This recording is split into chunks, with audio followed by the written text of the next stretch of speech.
Hey, what's up, guys? This is the reviewer here, and we are now at 85 subscribers. We are on the road to 100 subscribers.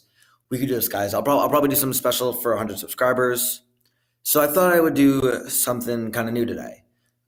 So wrestling is something I don't really watch it much anymore. I watched a lot like in middle school and kind of like in high school, but like over the past year or so, I've really gotten out of it. But I thought since with the Royal Rumble, Royal Rumble was always my favorite event. I thought I would talk about it and talk about it for the channel, and maybe bring in some new fans.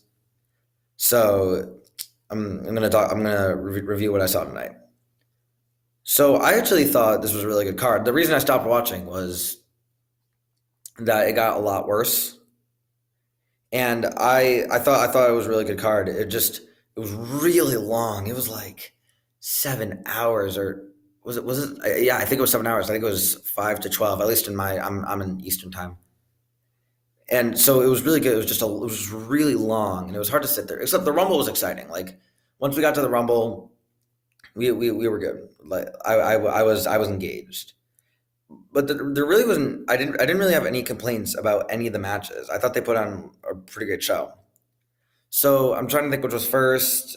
If it was it's in the pre-show, if it was the U.S. or the cruiserweight match, I I think it was the U.S. match, and so I really like both Shinsuke Nakamura and Rusev. I guess Shinsuke is still doing the heel. He still has the awesome theme, and so they worked a pretty good match. I think they won like 15 minutes, and it was a pretty good ending with Rusev.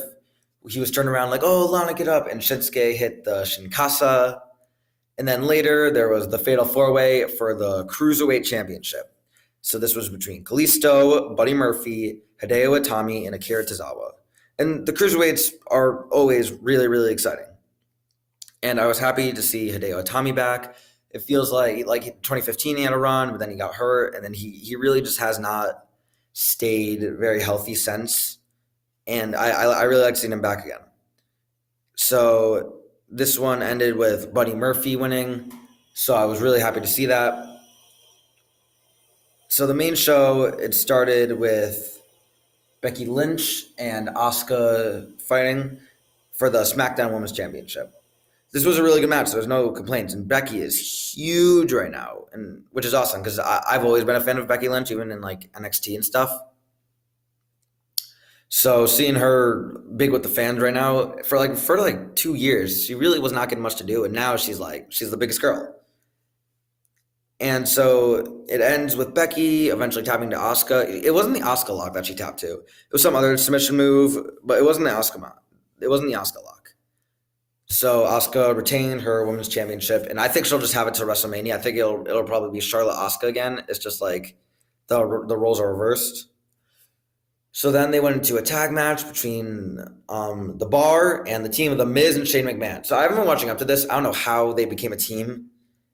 And, it wasn't like a great match, but it was a fun match. Seeing Shane is always fun. I don't know how he does the things he does. He's like 50 or something, but he still does all this awesome stuff. And Shane and Miz actually end up winning because Shane does a 450 flip or something like that. And they win the SmackDown Tag Team Championships. And Miz totally sells this really well. So after that, there was the Raw Women's Championship between Ronda and Sasha Banks. They put on a pretty good match. It led to Sasha. She was actually pinned by some finisher that Ronda did. It wasn't anything I had seen before. I had seen Ronda do the Asuka lock, not the the armbar, and so it was an overall good match, and Ronda retained her women's championship. So then we go to the women's Royal Rumble, and so it wasn't bad. It was a little boring at times because there weren't a lot of stars or great surprises or anything. So some of the flow, it felt a little bit dull and felt like it didn't work. So it was pretty good. But then like the ending, they really kicked it up because the last six people were all stars. It was like Alexa and Nia and Bailey, and what ended up being Becky and all these different stars. And that creates good tension because you're not really positive who's going to win. Like you could totally see Bailey winning or Becky winning or Charlotte winning or even Nia or Alexa. You could see any of those, any of them winning. And so I really like the twist with Becky taking Lana's spot in the Rumble. I think it added a lot of excitement, especially, like I said earlier, with Becky being so huge right now. And I liked that it was just Becky and Charlotte at the end, because you could totally see either of them winning and challenging Asuka, or maybe Ronda. Maybe one of them would choose Ronda on SmackDown Live on Tuesday. And so they had Becky get injured by, I think, Nia.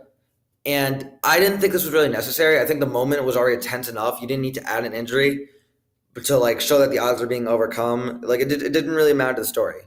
And so in the end, Becky was able to take out Charlotte, and she won the Women's Royal Rumble. I think she's going to take on Asuka, like kind of like a rematch of today. And so then we go into the main title matches. And so first there was Daniel versus AJ.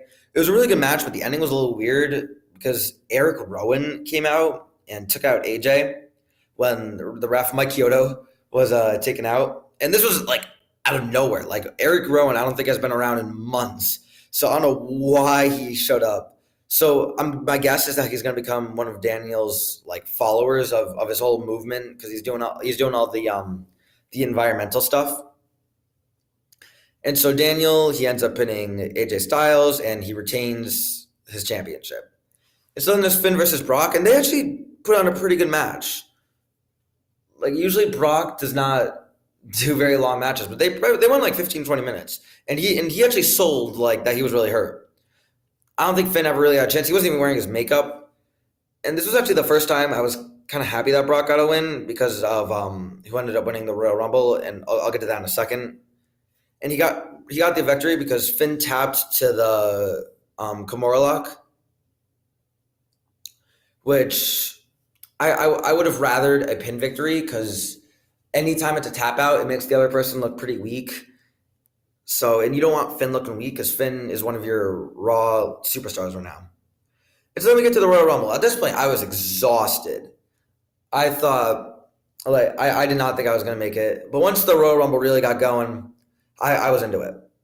So it starts out with Elias, which, you know, he's fun. He does a guitar thing, and he actually performed with the like Jeff Jarrett, this old guy who also played guitar. So we got to see cool stuff between them.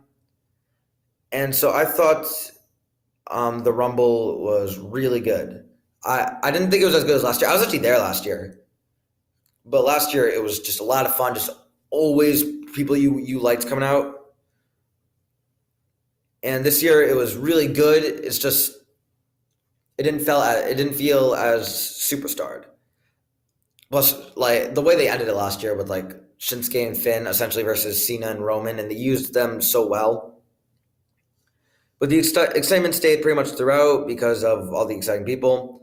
And so it ended with Seth Rollins won, and I am super excited about that because Seth Rollins has been my favorite for like years now. And so like I was talking about earlier, I was kind of happy that Brock won. I'm pretty sick of Brock being like the Universal Champion. But I like the idea of Seth going against Brock and Seth going against Finn. I think they'll just have a better match, and it'll be like a real face versus a real heel, because everyone hates Brock.